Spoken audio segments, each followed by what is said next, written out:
हरे कृष्ण। भक्तजनों, ईश्वर निराकार हैं। साकार रूप में वह हमारे सामने प्रकट नहीं होते, परंतु किसी भी प्रकार से वह हमारी प्रार्थना या पुकार का प्रत्युत्तर अवश्य देते हैं। सरल हृदय की पुकार ईश्वर तक अवश्य जाती है। हृदय के भावों को इस जटिल संसार में भी सरल बनाए रखने के लिए उस परम तत्व से जुड़े रहना अति आवश्यक है। इसलिए ऐसे अवसर कदापि न छोड़ें जो हमें उस परम तत्व के निकट ले जाते हैं। ऐसा ही सुअवसर एकादशी व्रत के रूप में हमें उपलब्ध है। आज परम मंगलकारी कार्तिक मास के कृष्ण पक्ष की एकादशी, जिसका नाम रमा एकादशी है, का वर्णन करने का प्रयास करते हैं। यह चातुर्मास की अंतिम एकादशी है। रमा एकादशी को रंभा एकादशी के नाम से भी जाना जाता है। आइए सबसे पहले रमा एकादशी के व्रत का शुभ मुहूर्त जानते हैं। रमा एकादशी का व्रत 21 अक्टूबर 2022 दिन शुक्रवार को रखा जाएगा। एकादशी की तिथि आरंभ होगी 20 अक्टूबर दिन बृहस्पतिवार शाम 4:04 से और एकादशी की तिथि समाप्त होगी 21 अक्टूबर 22 दिन शुक्रवार शाम 5:22 पर। एकादशी के व्रत के पारण का उत्तम समय होगा 22 अक्टूबर 2022 दिन शनिवार प्रातः 6:17 से 8:33 तक। कथा पुंज की एकादशी व्रत कथा श्रृंखला में सुनते हैं रमा एकादशी का महात्म्य और कथा भगवान श्री हरि विष्णु जी के साथ माता लक्ष्मी जी को भी प्रसन्न करने का एक सुअवसर प्रदान करती है। रमा माता लक्ष्मी जी का ही एक नाम है। रमा एकादशी पर भगवान श्री हरि विष्णु जी के पूर्ण अवतार केशव स्वरूप की पूजा की जाती है। सभी प्रकार के जाने अनजाने किए गए पापों को यह शमन करती है और पुण्य प्रदान करती है। रमा एकादशी की व्रत और कथा पठन और श्रवण करने से अनन्य पुण्य की प्राप्ति होती है। रमा एकादशी की व्रत कथा के अनुसार एक समय की बात है, धर्मराज युधिष्ठिर जी के आग्रह करने पर मनोहर छवि वाले मुरलीधर भगवान श्री कृष्ण जी कहते हैं कि कार्तिक माह कृष्ण पक्ष की एकादशी को रमा एकादशी के नाम से जाना जाता है। यह पाप हरण मंगलकरण एकादशी महापाप नष्ट करती है। मैं एक प्राचीन कथा सुनाता हूँ, आप ध्यान पूर्वक सुनिए। प्राचीन समय की बात है, मुचकुंद नाम के एक राजा राज्य क्या करते थे। वह धर्मात्मा, न्यायप्रिय और परम विष्णु भक्त थे। उनके राज्य में एकादशी का व्रत बड़ी श्रद्धा भक्ति से सभी प्रजाजन भी किया करते थे। प्रजा में कोई भी एकादशी के व्रत का उल्लंघन नहीं कर सकता था। राजा मुचकुंद की एक पुत्री थी जिनका नाम चंद्रभागा था। चंद्रभागा का विवाह राजा चंद्रसेन के पुत्र राजकुमार शोभन के साथ हुआ। एक बार राजकुमार शोभन अपनी ससुराल आए और उन्हीं दिनों पुण्यदायिनी रमा एकादशी का व्रत भी आने वाला था। राजकुमार शोभन व्रत रखने में असमर्थ थे। वह किसी भी प्रकार से भूख और प्यास को सहन नहीं कर सकते थे। जब राजकुमारी ने सोचा कि मेरे पति राजकुमार शोभन व्रत नहीं कर पाएंगे और राज्य में व्रत अनिवार्य रूप से रखा जाता है, तो ऐसी दुविधा में राजकुमारी चंद्रभागा ने राजकुमार शोभन से कहा कि हे स्वामी, मेरे पिता के राज्य में एकादशी के दिन प्रजाजन अन्न जल ग्रहण नहीं कर सकते और बड़ी श्रद्धा पूर्वक इस व्रत के कठिन नियमों का पालन करते हैं। कल एकादशी के व्रत के समय आप किसी दूसरे स्थान पर चले जाइए, क्योंकि आपसे व्रत नहीं रखा जाएगा। ऐसा सुनकर राजकुमार शोभन ने कहा कि हे प्रिय, यदि ऐसा है तो मैं व्रत अवश्य रखूंगा। जो भाग्य में होगा मैं वह स्वीकार करूंगा। इस प्रकार राजकुमार शोभन ने सभी प्रजाजनों के साथ एकादशी तिथि पर व्रत रख लिया। शनह शनह जैसे सूर्य का प्रकाश बढ़ता है, उनकी भूख और प्यास भी बढ़ने लगी। जब सूर्य नारायण अस्त हो गए और वैष्णवों को हर्ष देने वाला रात्रि जागरण का समय आया, तो शोभन को अत्यधिक कष्ट का आभास होने लगा। प्रातःकाल होते होते राजकुमार शोभन के प्राण भी निकल गए। तब राजा मुचकुंद ने दुखी हृदय से राजकुमार शोभन का दाह संस्कार करवाया, परंतु अपनी पुत्री को अपने घर में रहकर भगवान की आराधना में मन लगाने की आज्ञा दी। इस प्रकार कुछ समय पश्चात एक वृतांत ऐसा घटित हुआ जिससे रमा एकादशी का महात्म्य हमें समझ आता है।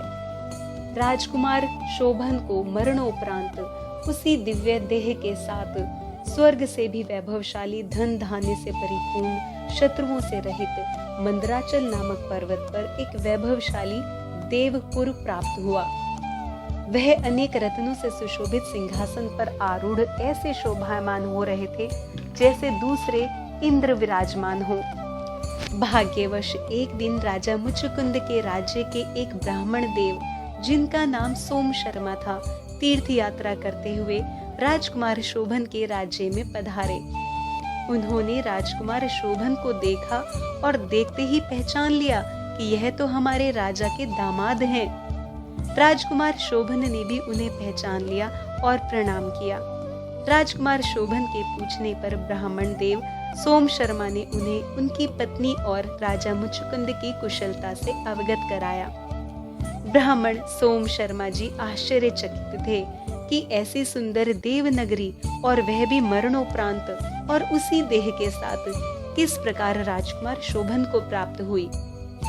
तब उनकी जिज्ञासा को समझते हुए राजकुमार शोभन ने रमा एकादशी के व्रत के पुण्य प्रभाव और महिमा को बताया और कहा कि मुझे रमा एकादशी का व्रत करने से यह सारा वैभव प्राप्त हुआ है, परंतु यह नगर अस्थिर है।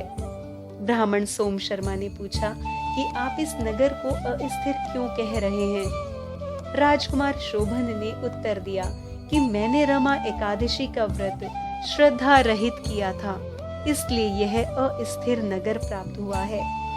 परंतु यदि आप मेरी पत्नी चंद्रभागा से यह वृतांत बताएंगे तो वह अपने एकादशी व्रत के पुण्य प्रभाव से इसको स्थिर कर सकती हैं। ऐसा सुनकर ब्राह्मण सोम शर्मा जी प्रसन्नता पूर्वक राजा मुचुकुंद के नगर की ओर चल पड़े।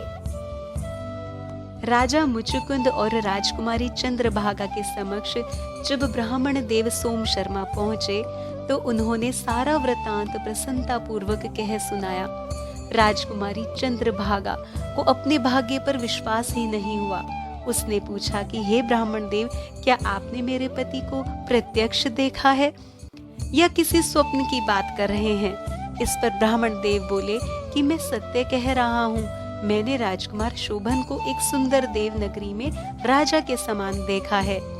चंद्रभागा ने अपने पिता की आज्ञा लेकर पति के दर्शन की अभिलाषा से ब्राह्मण सोम शर्मा के सहायता से मंदराचल पर्वत पर जाने का निश्चय किया।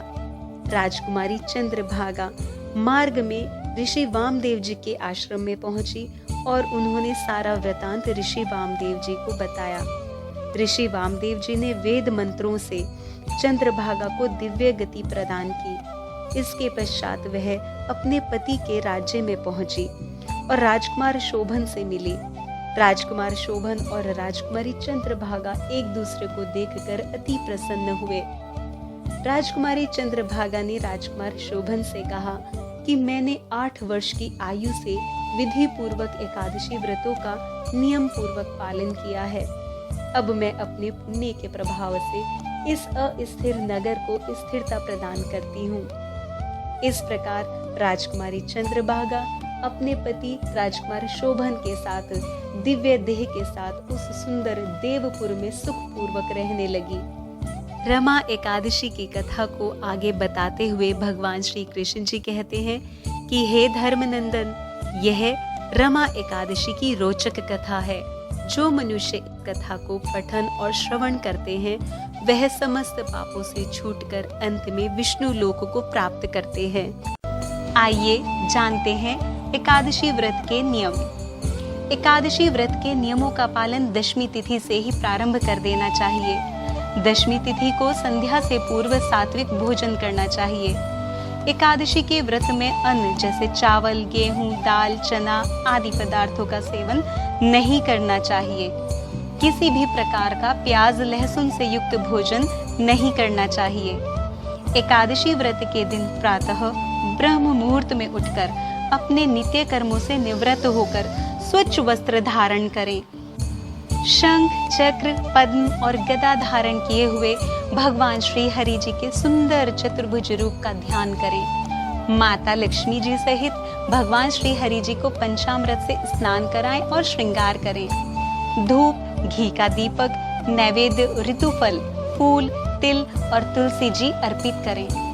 तुलसी माता के समक्ष श्री हरि जी का नाम स्मरण करें। श्री हरि जी के समक्ष हाथ में जल और पुष्प लेकर एकादशी के व्रत का संकल्प करें और व्रत कथा का श्रवण या पठन करें। इसके पश्चात आरती करें। श्रीमद् भागवत गीता जी का पाठ और विष्णु सहस्त्र नाम का जप भी किया जा सकता है।